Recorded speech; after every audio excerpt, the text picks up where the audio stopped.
dazzlingly smart people who continue to listen to the Justice League Revisited podcast. I'm one of your hosts, James Enstall at Geek to Me Radio, helping you dive into this world of superheroes, of capes, and of tights. Joining me, as always, is my wonderful co-host, the voice of Wonder Woman, Susan Eisenberg. How are you? I love that new intro. Well done, you. Look at you. Did you write? Is that scripted? That was really good. No, that's literally all I have are some show notes here. You can see the audience can't, but Did you use the word dazzling? I did. I think you did. I did. I tried to make it a different intro because I don't have for my radio show, I have a set intro that I always say. And then as I introduce the guests, I try to change this every time. I haven't found anything that sticks. And I kind of like having that free flow introduction. What do you think? Well, I liked it. No, okay. That was the best one so far, I think. I like the old fashioned words too, like dazzling. And, people don't use those words that much anymore. And I think it's good to incorporate that stuff into our podcast. Good. I will start using more old timey words then. Yeah, please. I like them. Like I like penny the farthing. Old-timey words. No, let's not push it. All right. Just dial it back. All right, went too far. Sorry. For those of you who might be listening, we covered the world of Justice League and Justice League Unlimited. We're going episodically through the first season, if you're listening to this right now. And we're today covering the story War World, which is episodes 12 and 13 of the first season, the sixth story overall. In this one, it is directed by Butch Lukic, and the writer is Stan Berkowitz. Part 1 aired on February 24th, 2002. Part 2 airing the next week, March 3rd, 2002. Absent in this one, we have no Batman, we have no Wonder Woman, sadly, and we have no Flash. So this is strictly focused on Superman, J'onn J'onzz, Hawkgirl, and Green Lantern. Very excited about this. The guest stars, of course, Eric Roberts debuts as Mongol, and we'll have him come back in one of my favorite episodes of Justice League Unlimited, called For the Man Who Has Everything. Great episode, and it heavily features just Mongol, Superman, Batman, and Wonder Woman. But we get to see him for the first time here and find out just what a truly despicable villain he is. William Smith voiced Draga, who is the chief opponent of Superman in War World. Did a great job. Great job. And, he brought so much heart to that character. I mean, woof, the ending got me very emotional. Yeah. It was very good. So well done. I don't think I've seen this episode since it originally aired. For those of you who don't listen, Susan only watches the episodes where Wonder Woman appears. So, and by the way, the last two podcasts we've recorded, I haven't been in either one. So, hello. No, I think I saw it the last time, seriously, when it was live on Cartoon Network. Not live, but, on Cartoon Network. So this was fun, revisiting it, if I may. And we always do enjoy that because there are things I'll make notes things I didn't pick up on because I'm not looking. When I first did the watch through years ago, I was being entertained. I wanted to see, oh my gosh, my favorite superheroes all in the Bruce Timm style of animation. So I'd go back and watch these on DVD as the sets would come out. And now I'm watching them with fresh eyes, if you will, because I'm looking for nuance. I'm looking for story arc. I'm looking for subtlety. I'm looking for character development as the season progresses. So it's a completely new perspective, and I'm enjoying that revisiting so much. That would have been so much more effective had you been wearing your glasses when you said that, because it sounded so intellectual. And yet, looking at you right now without your glasses, I do look pretty dumb. That's all right. It's my whole dumb face. For those of you, that's why we do this. You're all of you people listening. You're welcome that you don't have to look at me during this. I'm just saying, poor Susan. She's got to stare right through the camera at me, but the rest of you get off easy. So, how lucky are we that we get to stare at our guests today? Oh my gosh. So this is the first time he's been on our show. Obviously, Susan worked with him for years. People will recognize him from his incredible body of work. Whether you're a Marvel or a DC fan, you're going to know this guy. And of course, he's brought such heart and emotion to the role of J'onn J'onzz, the Martian Manhunter, in this Justice League series, which we cover. And we're so excited to have him on for War World. Here he is. J'onn J'onzz, the Martian Manhunter himself. We've got Carl Lumbly talking War World with us. Thanks for being on the show today. Yeah, absolutely, James. Thank you. This is exciting. It's right? Right? It's just sweet seeing his face. Is that okay? It's just sweet seeing his face. I mean, I'm so grateful you did this with us. Thank you. Well, I am too. And, that was always my favorite thing when I could come in, when I and do this in the studio and see everyone's faces, because in such a strange way, that whole notion of being disembodied never really made sense to me because of the way we did it. So I always felt like I was Jean because you were always Wonder Woman, and Phil was always Lantern. And yeah, he was. When you see the faces, it just always made me feel like I was part of the group. No matter when, all I had to do is hear those voices, and I was absolutely right back in the league. Yeah, it was a very special chemistry, and vocally, and in so many ways, and. It was such a gift that we were able to record all together. I mean, people through the years had different commitments where they couldn't be there. You had Alias, and Michael had, I think, Smallville at some point. So it was more, Kevin was on the East Coast. But when we all got to be together, it just felt like, even, when we were last together, to celebrate Kevin's life at Michael Rosenbaum's house, it's like no time has passed, and yet so much time has passed. Yes, an incredible amount of time. Yes, we don't have to talk about how much time. Yeah, okay, all right. But it's so great when you watch these tales from the Justice League and Justice League Unlimited. They are timeless. And I know I've relayed this story. I know Susan's heard it before. But I was at a convention, the last convention I saw Kevin at, and it was so touching because there was a guy my age, maybe a little older, a little younger, holding the hand of his kid dressed in a Batman animated series costume. And he was introducing him to Kevin, saying, I grew up watching you. Now my kid is watching you. It's just, when you go to these conventions and you see stuff like that, it's hard not to get emotional. So the fact that this show has that kind of reach, that kind of timelessness, I always say, people like you, Carl, and you, Susan, must make you feel so good. It really does. And I haven't gone to many of the conventions, but when people come up and perhaps recognize my face from something, they always talk about Jean.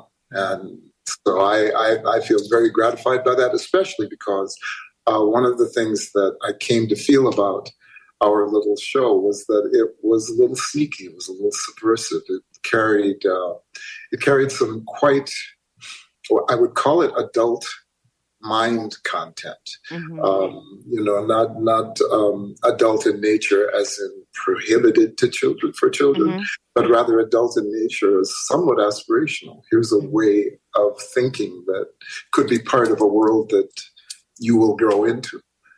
So it was always gratifying. One of the joys of this podcast has been that we've been able to interview a lot of the directors and the writers of the episode.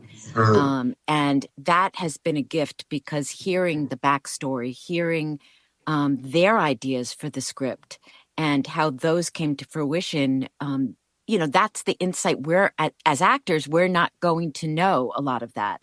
Exactly. It's been really informative and something the fans haven't had that much of. I mean, we get interviewed all the time, the actors, but we're limited in terms of what we know about the episodes, whereas the writer was in the room where things were broken down, the story was built, and it's been special hearing from them as well. Oh, cool. Yeah, I have so much respect for what they did and for the consistency of it. And then, of course, that point where we both met, which was Andrea, where she would be both translating and incorporating whatever we were bringing to it that perhaps had not come up in the room. So I think the magic of it was, the thing that I love the most about this business in whatever form is the collaboration. Do you remember your audition process? Because we had Dan Reba on our very first show, and he mentioned that Wonder Woman was the last piece that they auditioned these people, and they weren't sure about the rights, and they weren't going to be able to use Wonder Woman maybe. I'm curious, Carl, because the last time I had you on my show, we didn't delve too deeply into Justice League. Do you remember the audition process and how you got the role of Jean right off? I remember the audition process in the same way that I remember many of them. It was kind of cold sweat. and and a sense that, I don't know, I don't even know if this is coherent, let alone if it's what they want. But I had this sense when I read the character that he had not spoken with anyone in a very, very, very long time, because there were no other Martians. And that so much of what he had come to do, I find myself doing it now, where you're talking to yourself. No one else is there, so it must be you that you're addressing. But, you're speaking to yourself as if you're outside yourself. It's kind of, well, so what are we going to do now? Well, I'm not sure, Carl. What do you think we should do? Well, let's have breakfast first and think about it. It's this immediacy. And so that was what I wanted to have. And then as we went along, that identification that no, he wasn't talking to himself, that there were other beings that he was sharing himself with, and that his mind was activated again in terms of community. A community that he thought he would never, ever have again, because all the other Martians had been destroyed. Mm-hmm. So I remember in my audition trying to have this sense of first voice, or being voiced after a long time of not communicating. And I didn't know if that was, I wasn't sure, but it seemed Did you have the accent? Was the accent there from the very beginning? From the very beginning, because okay. I wanted him to be, somewhat off-world, but relatable. So you just brought that into the room, Carl. You brought that into the room? Like that wasn't something Andrea said, and maybe add a little accent to this? Wow. Wow. That is so amazing. Well, I think I spoke of my cold sweat. Yeah. But, that was also something, because that is my background. There's been a part of me that's always enjoyed any moment where the island that I identify with can be somehow incorporated. Yeah. Mm-hmm. Yeah, because I think it's a voice that my mother had. Yes, it's a much softer voice than my father had, but it's still those inflections, and it's still a kind of joy and wonder. These were people who worked very hard, saw many things, went from one country to another, right? Immigrants, everything, exactly, mm-hmm. and then had to relearn, and in some ways could teach us so much about being good humans, and in other ways couldn't teach us as much about being citizens, because they were learning it at the same time. And for people who don't know, Carl, where were your parents from? Where did they?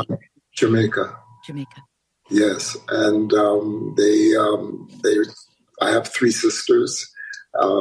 They came to this country, and they put all four of us through university. And I knew that we certainly weren't wealthy by any measure, and we were probably lower middle class. But I didn't have a sense of it, because anything that we wanted, we seemed to have enough, and we seemed to be provided for. So I credit them as being superhuman, and it's always been kind of my conceit that that superhumanity is in the blood. Well, it was certainly in the character. I mean, that character, I think, is so special and unique among the seven of us, because, where the rest of us can get, there can be little fights among us, and we are like battling with each other, and, we can be a little petty at times. I always feel like Martian Manhunter is above that. There's just an elegance and a holiness, if you will, to the character. And I feel like you brought so much of that to him just by who you are. And I don't think the rest of us really have that, you know.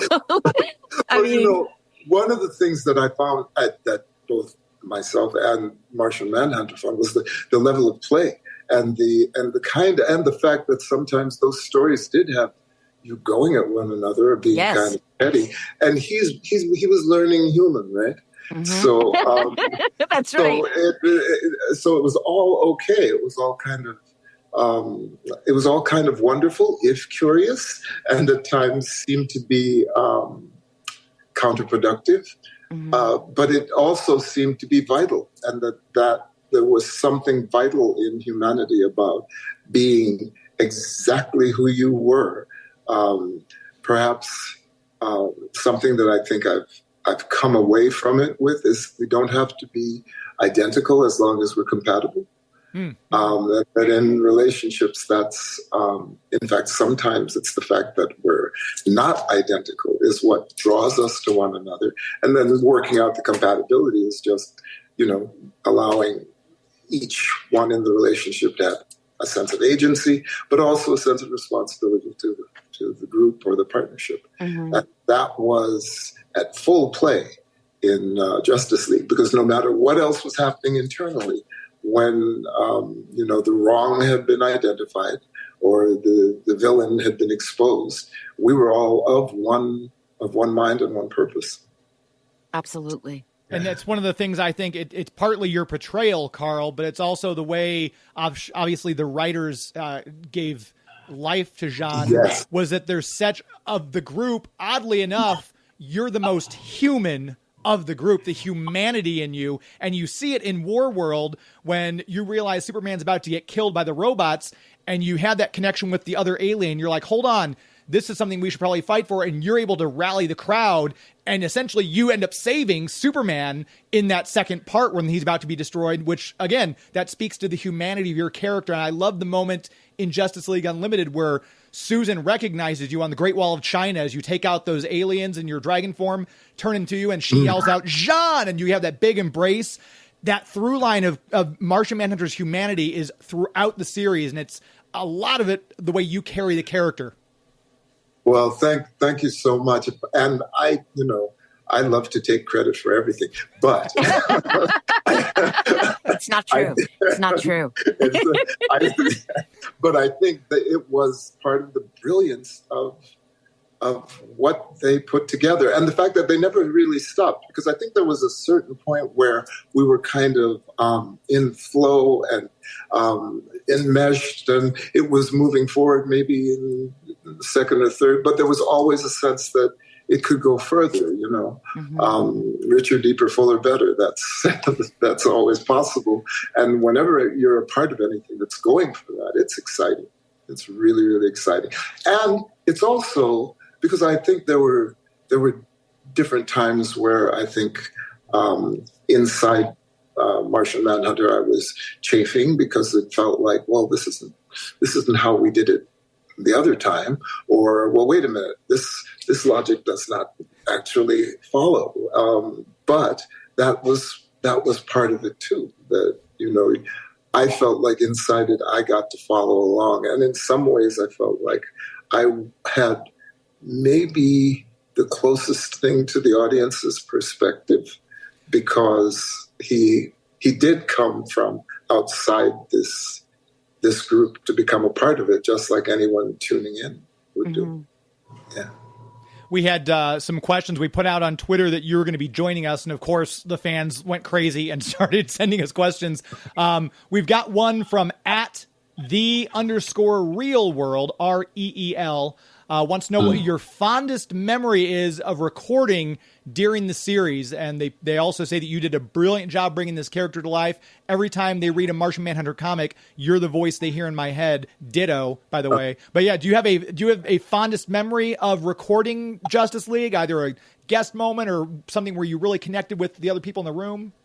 I had a favorite moment when I was asked to do something that I did not I hadn't known I was going to do. It's the Christmas song. I think I've talked about this because, I mean, if what happened during my audition was cold sweat, this was complete cryo immersion.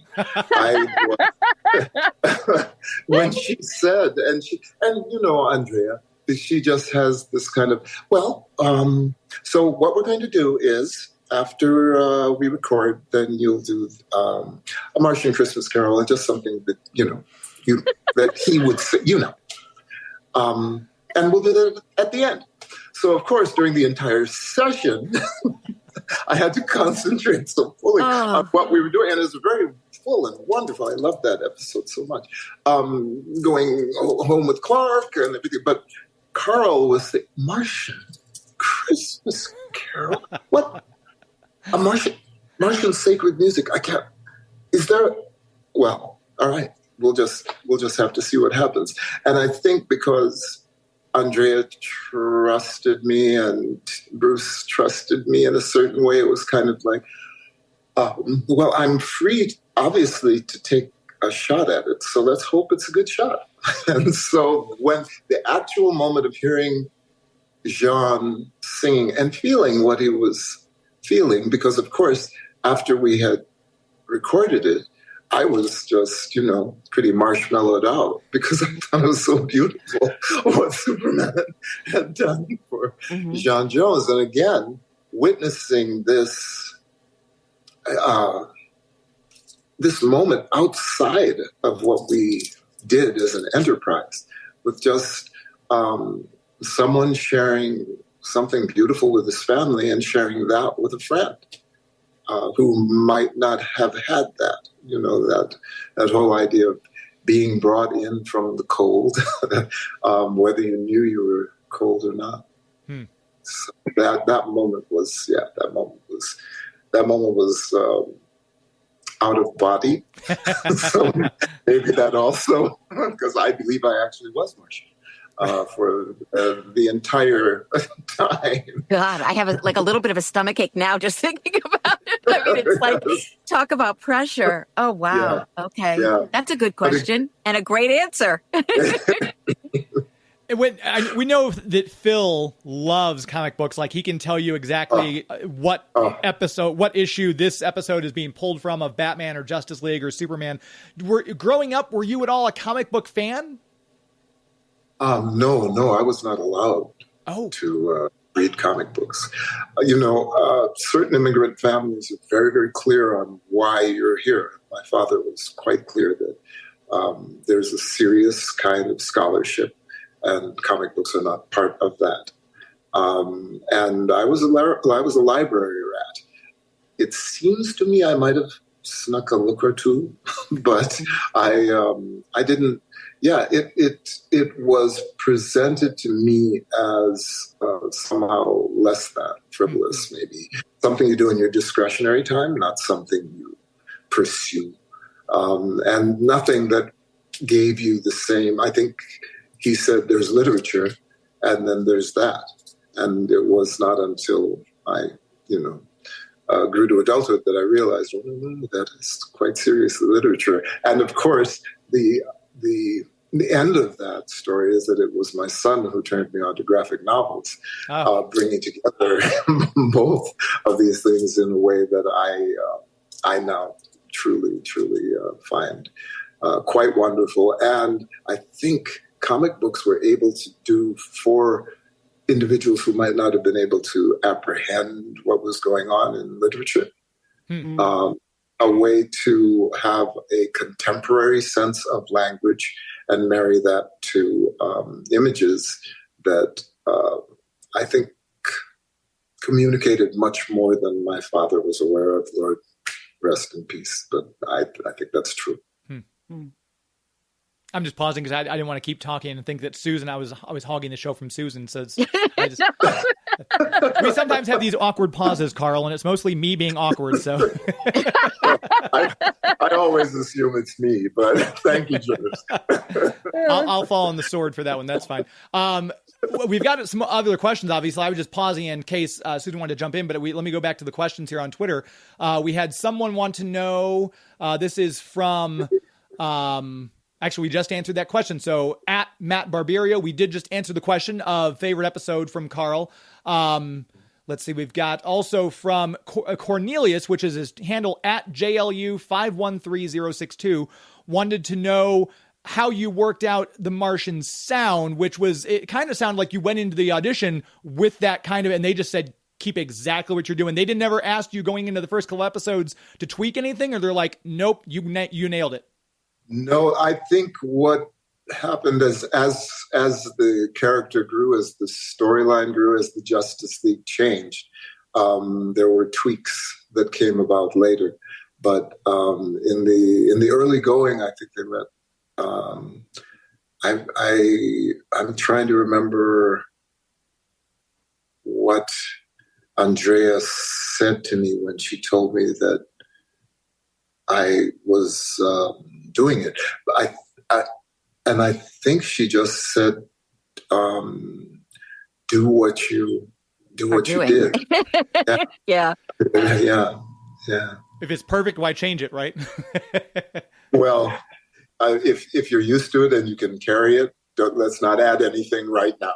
I think that's it, because I think she was also aware, because I hadn't done a lot of voice. In fact, it was because of Andrea that I had begun doing voice work in the first place. And so I always had an awe for the people I was working with, who seemed to be, I don't know, just so easy with it. And I always appreciated that it was not an easy thing to do. That in many ways, it's just as you got good at it, as with so many things, it changes the way maybe you feel about it, so your confidence can add something. But this kind of work, I think, has informed all of the rest of the work that I've done, and I'm forever grateful to voice work. I noticed in your bio, Carl, that I know that you started as a journalist, mm-hmm. and then you segued into acting, like by luck, by chance, by divine intervention. Yes. And you've been on that trajectory for a very long time. The credits speak for themselves. I'm sure you've been interviewed to death about all your credits. Do you ever miss journalism? Do you ever think, is there a story out there where you're like, man, I would love to write about that story? I kind of do miss journalism. And I think, I do a lot of backstories whenever I do a character. So I think what I have tried to keep up is my writing skills. Journalism is a little scary right now. Right. I think, in light of everything that has been going on. And I think there's also been I don't want to sound precious about it, but I think there's been a kind of a loosening of standards because of the ease with which the written word can be given to the public by anyone. There's a beauty in that, because I think there's a sort of a democracy in it. Mm-hmm. But I also think that for practitioners in anything, if you have professional standards and you operate professionally, I think you get a better product. And so I think for that reason, print journalists who write for newspapers, who write for magazines, periodicals, people who do investigative work, that's the work I thought I was going to get to do. And I think to the degree that I can, I brought it into the world of acting. I try to, in my mind, I try to write little ethnographies, little anthropological studies of the people that I do, and I try to concentrate on where they come from and who are the people around them. So in that way, I feel like I get to keep my writing chops up.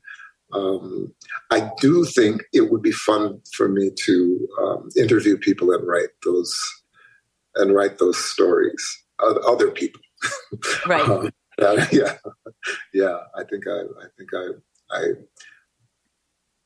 I would love to do that, and that's not over yet. So I think there's some writing in me still holding on that I think needs to come out.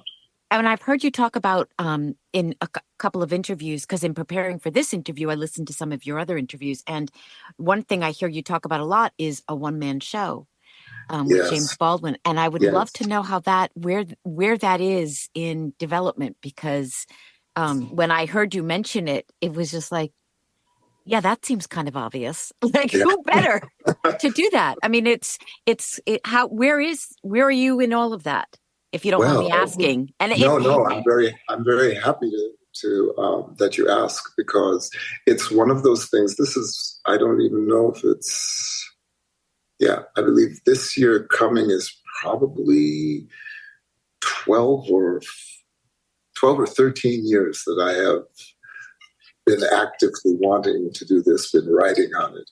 And in 2018, the summer of 2018, I did one iteration of it, just as a workshop, trying to put together ideas and walk around as Jimmy. And it was, even though it wasn't the version of it that I intend to do as a one-man show, it was well received, and the Q&A afterward led me to the direction that I'm in now. So I would say I'm halfway through this second iteration of it. And, I have to hurry because I'm not getting any younger. But and you are right. And you are writing the one-man show, and you would be starring in the one-man show. And who would you be also directing, or would you have somebody else direct you in the James Baldwin one-man show? I had a director who I think is just he's a brilliant actor, and he was a wonderful director for this piece that I had done, Delroy Lindo. And so when I finish this iteration, I'll see what he's up to, because he is wildly busy. But if there's an opportunity to have him work with me again, since much of the direction I'm moving in now has to do with his feedback and his observations on that first version that I did. So wow. Okay. That would be the dream situation. Okay. Well, I'm going to keep up on this. Yeah. It's when I heard you mention it in an interview, I mean, it just made me giddy, because I think that's a marvelous thing to pursue, and people would love to see that. Yeah, I would too. What was wonderful was getting to walk around inside him. I have have had for so long, so much respect for him, not only as what I think an incredible writer, but just as a brave and beautiful artist and human being.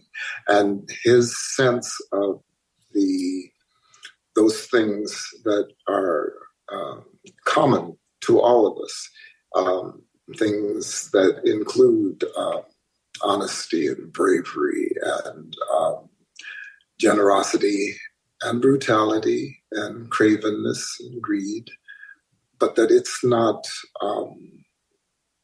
particular to any group or particular to any particular characterization you could make about someone. It's human. And so we have to take that into account, both in the way we live and operate and in the way we judge, because you can't get outside of it. It's human. I feel like I'm going to take excerpts of this entire thing and make T-shirts out of them. Just the little wisdom pearls you've dropped. That's like the fourth one, Carl. You're killing me. And I got to say, too, let me just say, if you do the one-man show, once you get it up and running, if it goes on tour, please add St. Louis to your list, because I've got a bunch of people who are going to come out to that. You'll be sold out every show. Trust me. I will do it wherever I can. I'm telling you, it's I suppose with many bucket list things, you imagine yourself kind of like, well, this will be the one that, this will be the horse that carries me off into the sunset. So, I may be a very, very elderly individual, but if I can get there, I'll be there. I wanted to ask you too, being, it's almost, I guess when you played the character, it was almost 20 years after you debuted Jean on Justice League. you got to play Jon Jones' father on Supergirl with the great David Harewood as your son. Yes. To revisit that role in that context, talk about where your mind was for that, if you don't mind. I was thrilled. First, it just seemed like, wow, I get to play my own father. I know. Well, this is going to change some things. And so there was a kind of a lightness that this fellow Marin could have, and connection, because he had been brought to Earth by his son, had been found by his son, had been pulled out of what he thought was a perpetual monastic state by his son, and introduced to this wacky, wonderful planet Earth with all of his son's wild and wonderful super friends. And yes, many of the same kinds of challenges that Earthlings continue to have. But here he was, I imagine it's what I imagine might happen if I become a grandfather someday, because the children are wonderful, and you have the opportunity to input and then send them home with their parents. Yeah. So to have that, to be able to look at Jon Jones and say, I'm so proud of what you've made of yourself, and to know that in a way I was kind of talking to myself. Right. It was wonderful. It was just absolutely wonderful. And then he is just such an extraordinary actor. Yeah. And to see Martian Manhunter in his hands, and to somehow have a sense that also came through my blood. It was very, very gratifying. A lot of fun, and a lot of fun and joy. Yeah. Real joy. Did you give him notes like, okay, David, that's not how I would do it. Here's what you need to do. Did you just take him aside and say, listen, son? No, I just so enjoyed what he was doing. I just felt grateful to be there to interact with him, because just that sense. I mean, I suppose I've had other times to kind of revisit the roles in a way, metaphorically, but not like this. Not with the actual to look into the face of someone I used to be. Yeah. And somehow still am. It's very, it was unlike anything else. Yeah, really, really joyous. And that entire cast of people. I mean, Melissa, wow, good grief. What a wonderful opportunity. I was overall just really grateful. And then Phil got to show up too. Phil played a Martian, so it was kind of nice. I'm like, we need to get all seven of them on. The hits just never stopped coming in that show, because that was right at the very end of my tenure there. And Phil came on to play my brother. And even though we had some challenges, you know how families are, at some point, which sibling isn't going to try and kill the other? Right. But but the rapprochement that we were able to achieve there with our father, I mean, it was wild. It was just really, really wild. And that was kind of an additional joy to have that piece of our Justice League. Yeah, I'm sure. Kind of for ourselves, yeah. Yeah. Well, we still hope for that reunion, right, Carl? Yes, we do.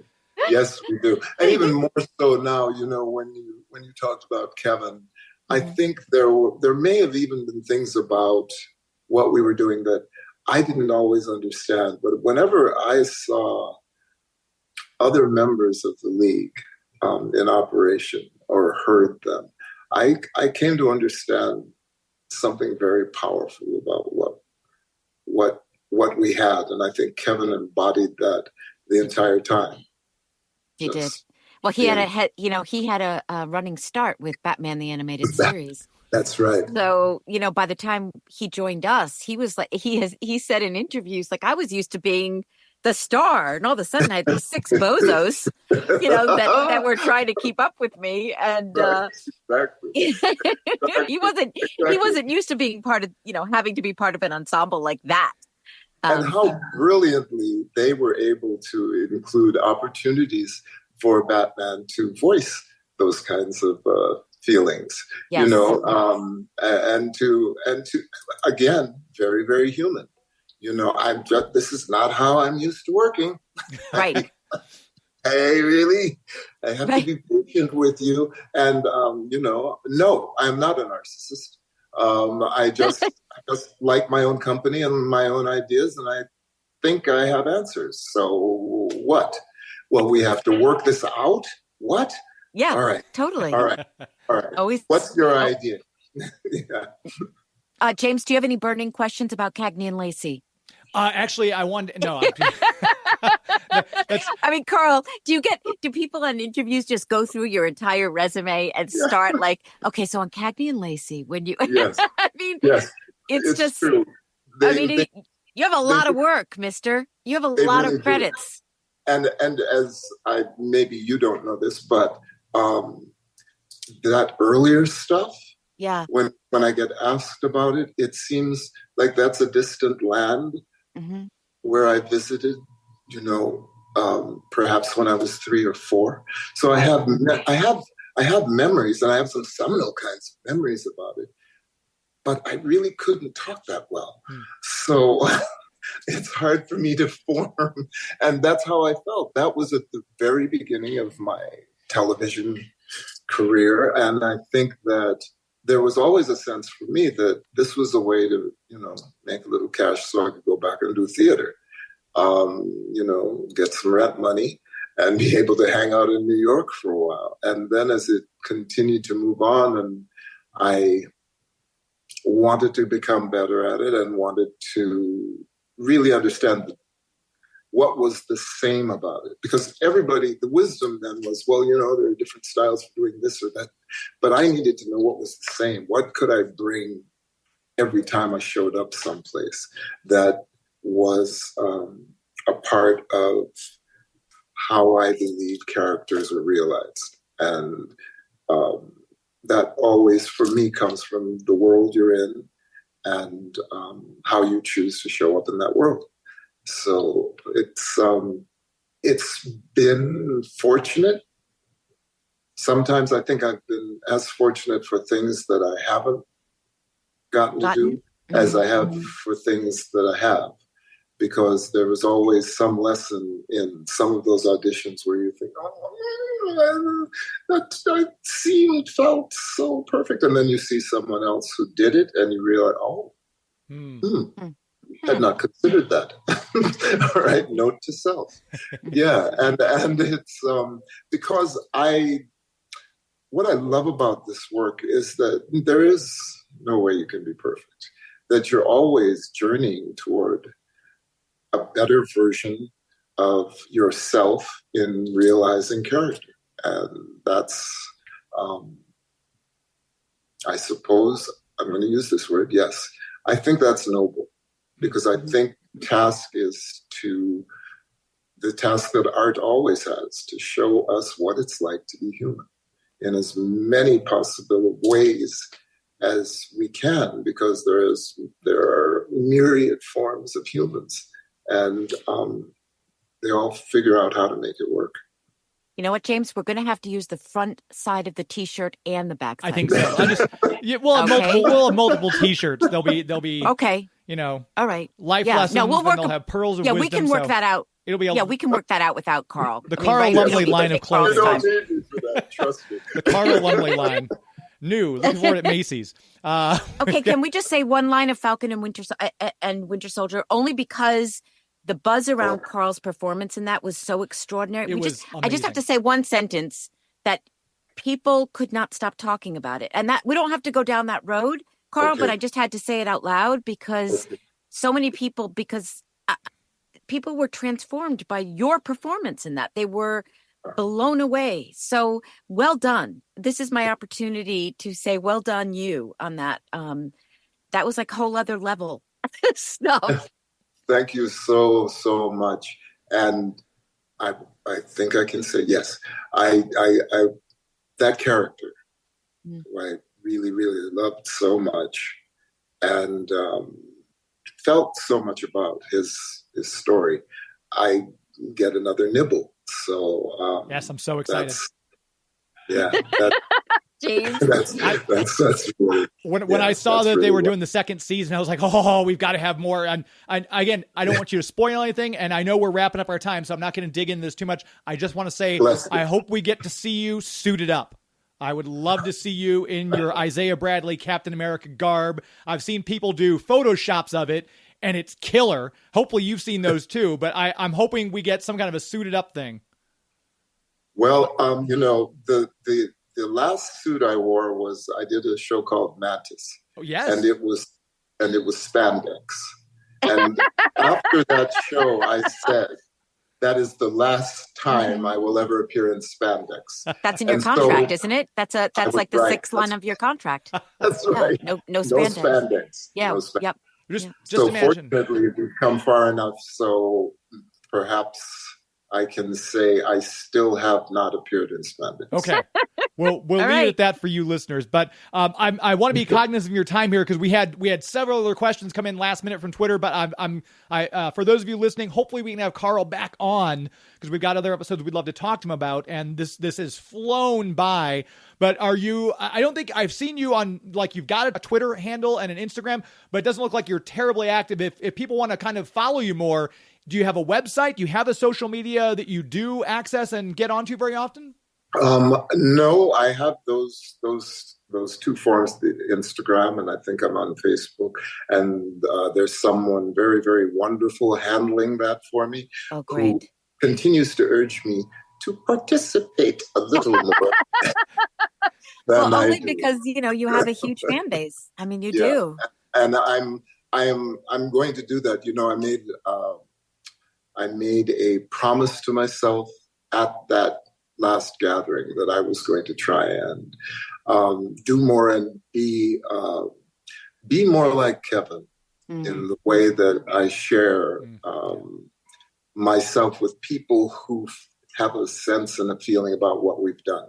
I've been kind of shy. I'm a bit of an introvert, but I'm going to see if I can use 2024 to work on that.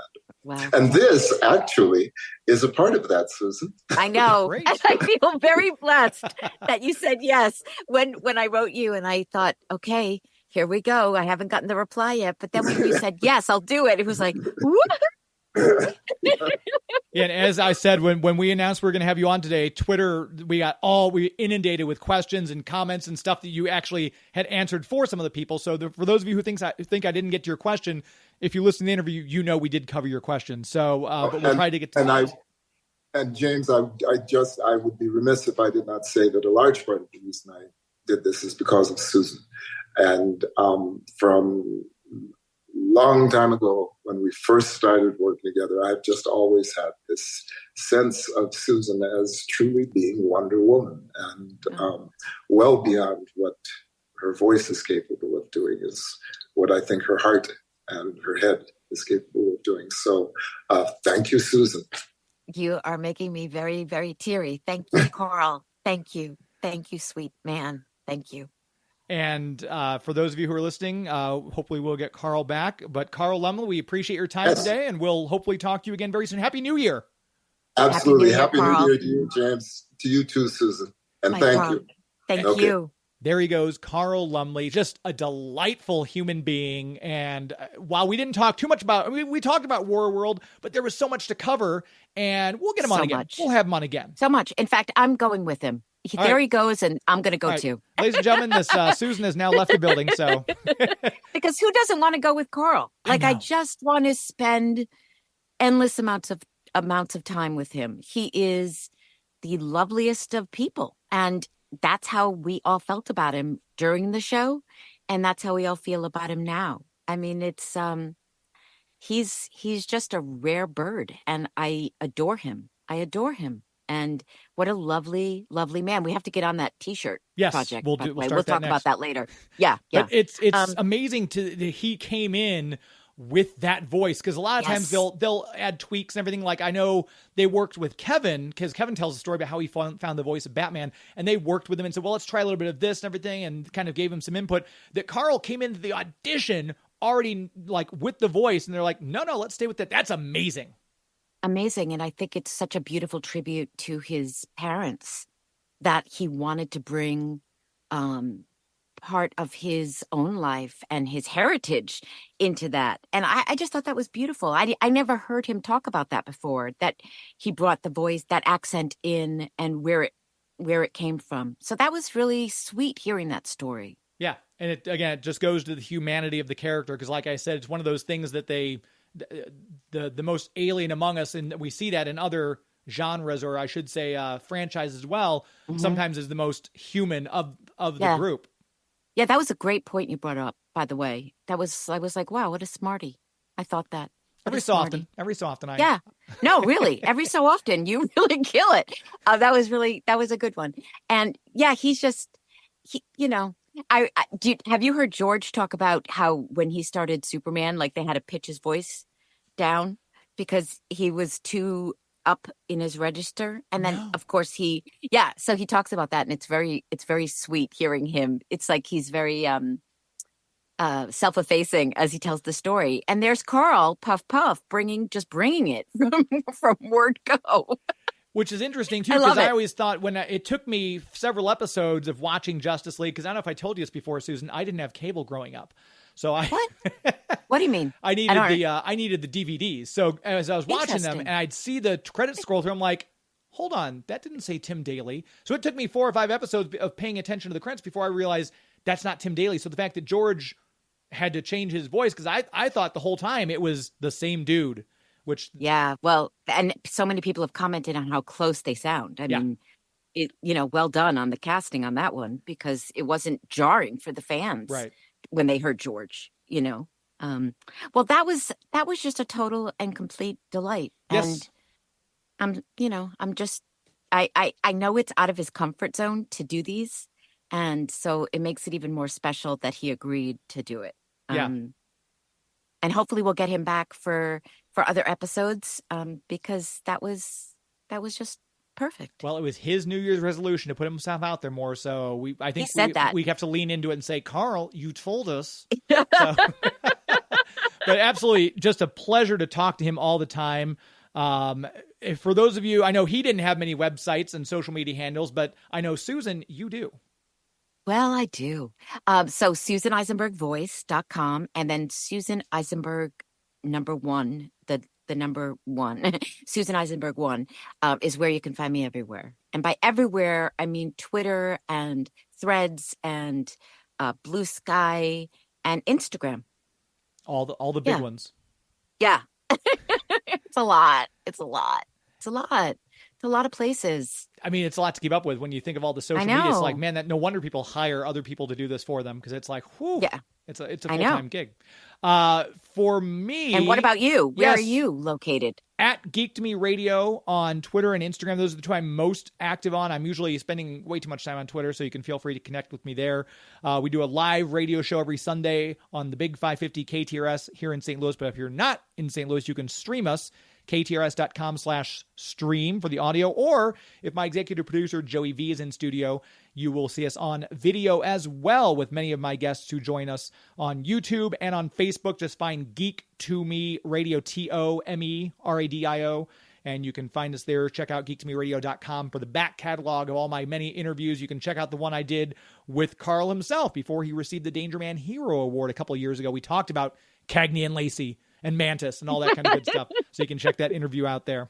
And we also want to tell people, make sure that you're subscribing to the podcast and leaving a review, because that helps us. And I'm not sure how exactly this all works in terms of that, but I know it's a good thing for people to subscribe and leave reviews. So please do that if you're enjoying the podcast. Okay? SEO, search engine optimization. That's how it helps us. Look at you. I know. Bringing it. I'm bringing it. kind of a nerd. But So yeah, to Susan's point, the more reviews we get and the more people who subscribe, we get kind of bumped higher in the algorithm, the almighty algorithm.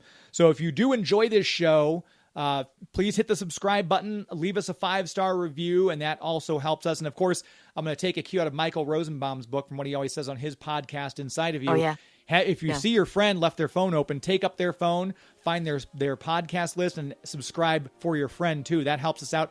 They're never going to know, so it's fine.